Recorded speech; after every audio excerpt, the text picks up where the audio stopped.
Şeflerin bir sözü vardır. İstersen yüzlerce güzel tabak hazırla.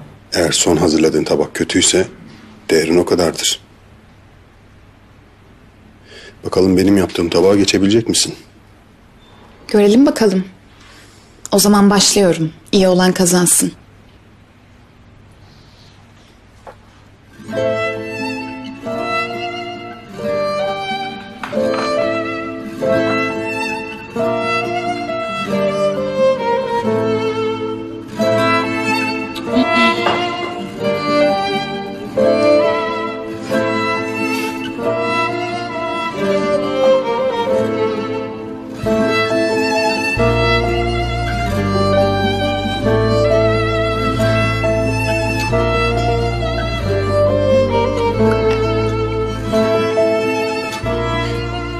Biraz az oldu sanki o ya.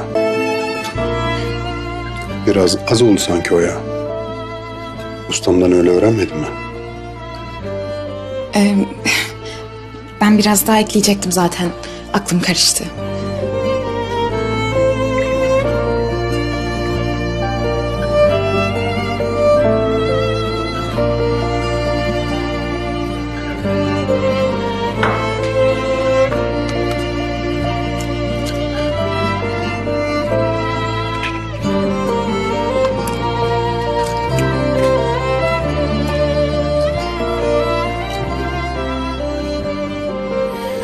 Yumurta kabuğunda kalsiyum varmış.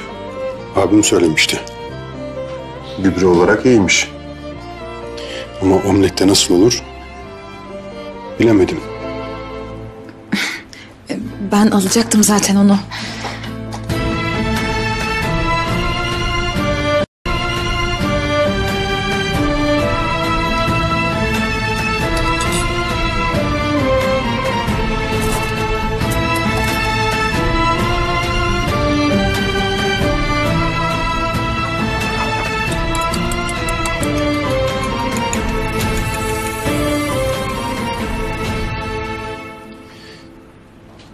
Biraz daha çırpmak lazım sanki.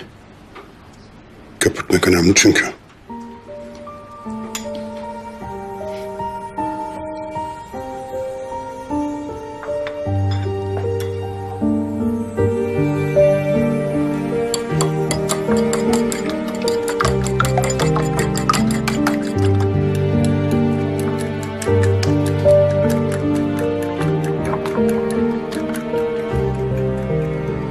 Şimdi oldu işte.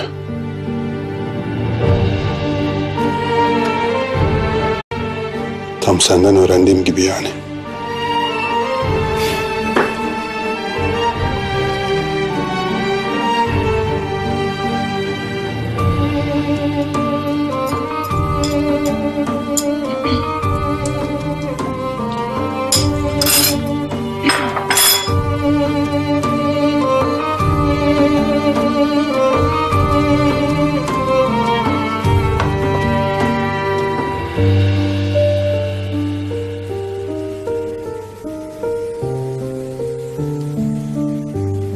Çevirmek lazım artık sanki.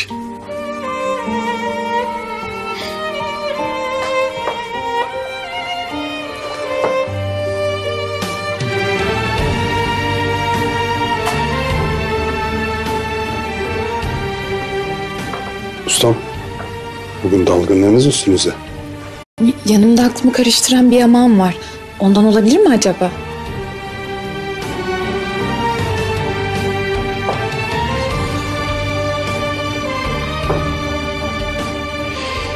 Yamağın aklı ustasından daha karışık sana olacak.